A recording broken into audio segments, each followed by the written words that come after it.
Ladies and gentlemen, this is IPOA's third strategic plan. It comes at a critical time as Kenya intensified its broad reforms in government, in security and justice, while also aligning to national, regional, and global development blueprints. Before I continue, allow me to highlight the strategic plan's development journey.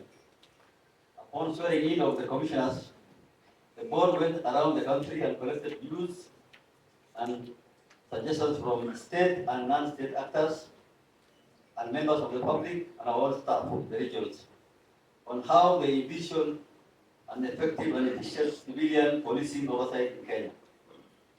Thereafter, the board appointed an ad hoc committee which considered the national policing discourse involving all stakeholders and undertook in-depth research to gain insights into key strategic issues affecting policing in Kenya. The team was further guided by lessons learned from the implementation of the previous strategic plans, relevant international, regional, and national goals, various task force recommendations on police reforms, and the public expectations. Led by this team and in line with the guidelines for the preparation of the fifth generation strategic plan, the board oversaw the development of the SP, subjecting it to both internal and external validation to ensure full enrichment before implementation. At this juncture, allow me to invite you to join me in appreciating the board-led ad hoc committee led by Commissioner Dr. Annette Mbogo. Dr. Annette, please stand up so that it can be seen by our partners and members of the ad hoc development team.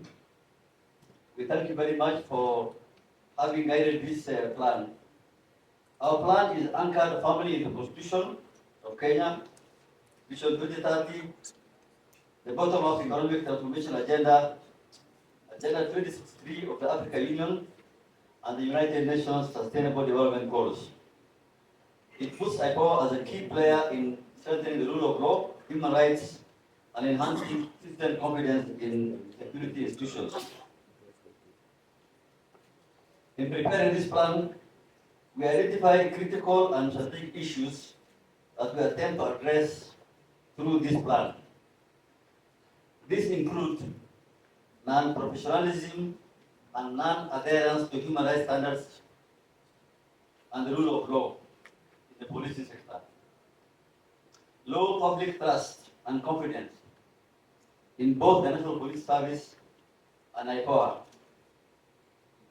low level of awareness of IPOA's mandate, limited strategic partnerships,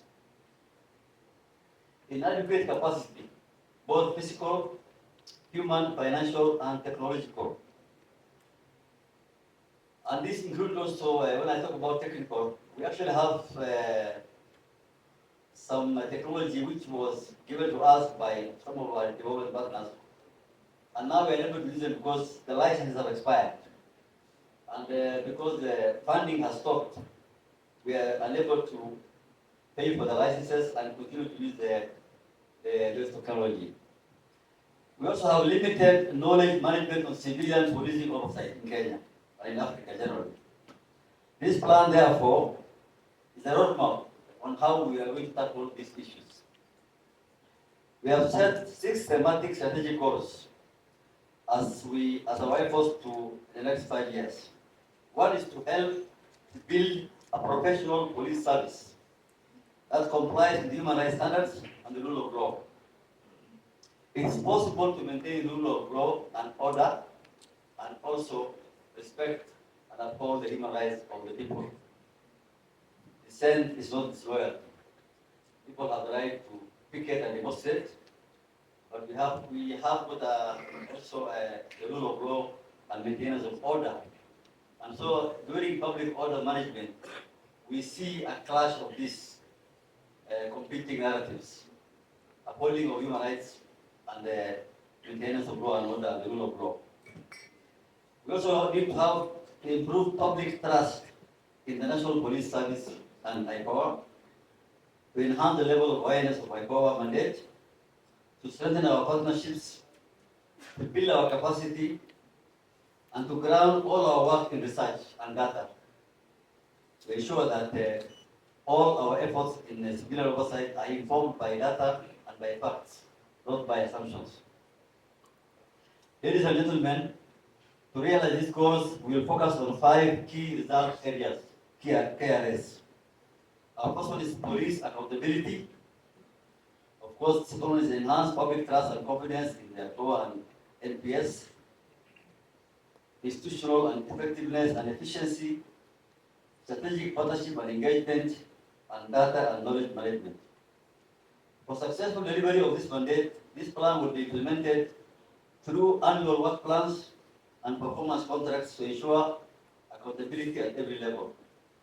It will embrace digital transformation, automation, and digitalization to extend IPOA's reach beyond the 9 regional offices we currently operate. However, effective implementation of this requires resources. The total cost of this plan is estimated at Kenya shillings 13.18 billion. Based on historical allocations from Parliament and the Exchequer, the Exchequer is projected to provide approximately 7.33 billion, leaving a financing gap of 5.85 billion, 44% of the requirement. To bridge this gap, we continue to lobby Parliament and the National Treasury to allocate more funding while actively engaging development partners on resource mobilization. A strong monitoring and evaluation framework has been built into this plan. We will track progress quarterly, biannually, and mid-term and end-term reviews will be provided as we look at the outcomes and impact. Very importantly, feedback mechanisms will be used to ensure we adapt and learn as we go.